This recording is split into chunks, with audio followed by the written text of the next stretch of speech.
Grade 2s, this is it. This is our last reading from The Wild Robot. What are we going to say to Peter Brown when we're done? I'm going to read chapters 78, 79, and 82 with permission from Little Brown and Company. Our robot had an army of animals at her command, and she asked them to bring every robot part and rifle back to the airship. Absolutely everything had to go. It was the only way to be sure that the Ricos would never come back. The island animals had no trouble locating the remains of the dead robots. Retrieving those remains took a bit more effort, but they were up to the challenge. Teams of clever creatures returned with robot parts of different shapes and sizes. Smashed heads and broken rifles and twisted tubes and heavy bodies were all loaded into the ship until the entire island had been cleared. Even the tiniest scraps were collected. It was amazing what an army of animals can do. A light mist was falling when they finally heaved Roz through the ship's doorway. Her head slowly turned around to face the crowd of geese and beavers and owls and insects and foxes and raccoons and vultures and moose and bears and opossums and fish and deer and otters and turtles and woodpeckers and squirrels and frogs and hares and on and on. Every animal on the island had come to give the robot a proper send-off. "Goodbye, you wild animals," Roz's voice echoed through the gray mist. The wild animals smiled, and then a few of them started to roar. Then more started to screech, and then more started howling and chirping and grunting. Soon every creature was hollering goodbye to Roz. The chorus of wild voices grew louder and louder, shaking the robot's body, rattling the ship, booming across the island and up into the clouds. And then their voices gradually died down to silence. Brightbill fluttered up to his mother's shoulder. "You understand why I must leave," said the robot. "I understand," sniffled the goose. "More Ricos could be headed here right now. I just do not know. There is so much I do not know. I think it is time I get some answers." "Will I ever see you again?" said Brightbill, wiping his eyes. "You are my son, and this is my home," said Roz. "I will do everything in my power to return." Brightbill hugged his mother's worn face. "I love you, Mama. I love you, son." The goose fluttered back to his flock. The robot took one last look at her home. The door hummed closed. Chapter 79, The Departure. The airship's engines automatically fired up. Then the ship slowly floated above the island, turned to the south, and disappeared into the clouds.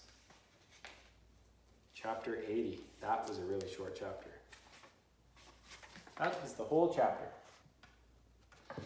Chapter 80. The last chapter. It's called The Sky. Our story ends in the sky, where a robot was being whisked away from the only home she had ever known. As Roz sat in the airship, broken and alone and speeding toward a mysterious future, she looked back at her miraculous past. Reader, it must seem impossible that our robot could have changed so much. Maybe the Ricos were right. Maybe Roz really was defective and some glitch in her programming had caused her to accidentally become a wild robot. Or maybe Roz was designed to think and learn and change. She had simply done those things better than anyone could have imagined. However it happened, Roz felt lucky to have lived such an amazing life, and every moment had been recorded in her computer brain. Even her earliest memories were perfectly clear. She could still see the sun shining through the gash in her crate. She could still hear the waves crashing against the shore. She could still smell the salt water in the pine trees. Would she ever see and hear and smell those things again? Would she ever again climb a mountain or build a lodge or play with a goose? Not just a goose, a son.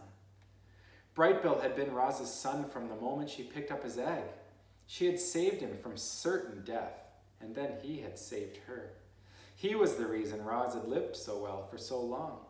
And if she wanted to continue living, If she wanted to be wild again, she needed to be with her family and her friends on her island.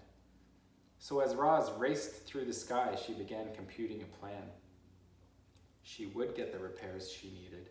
She would escape from her new life. She would find her way back home.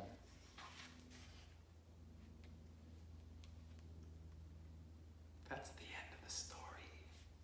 I must say, grade 2s, I don't think I've ever read a book that had 80 chapters in it. That's a lot of chapters. But I'm glad that we did it. There is a little bit at the end here. It's called A Note About the Story, and I think I'm going to share that with you. I've always been fascinated by robots, by the real robots that exist today, by the robots that will exist in the future, and by the fantastic robot characters that exist only in books and films. It's funny how many philosophical questions spring up when we think about artificial beings. Do we want robots that can think and feel like a person? Would we trust robots to perform surgery, care for children, or police our cities?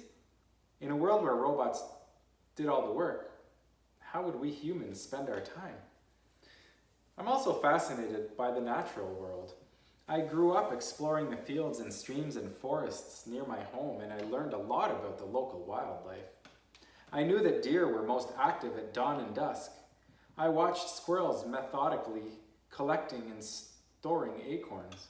I heard geese honking overhead as they flew south every autumn. Animals have such predictable behavior and follow such rigid routines. Then at times they seem almost robotic. And somewhere along the line it occurred to me that animal instincts are kind of like computer programs. Thanks to their instincts, animals automatically run from danger, build nests, and stay close to their families. And they often do these things without thinking, as if they've been programmed to perform specific actions at specific times. Surprisingly, wild animals and robots actually have some things in common. These kinds of thoughts have filled my imagination for most of my life. And then, a few years ago, I started scribbling down words about a robot and some wild animals. I couldn't stop doodling pictures of a robot in a tree. I started asking myself odd questions. What would an intelligent robot do if she was stranded in the wilderness? How might she adapt to the environment? How might the environment adapt to her? Why am I referring to this robot with words like she and her? And for that matter, why have so many science fiction writers given genders to so many of their robot characters? An image of a robot named Roz was slowly forming in my mind. I could see her exploring a remote island. I could hear her communicating with wild animals. I could feel her becoming part of the wilderness. And after years of imagining and writing and drawing, I realized I had all the ingredients for a robot nature story.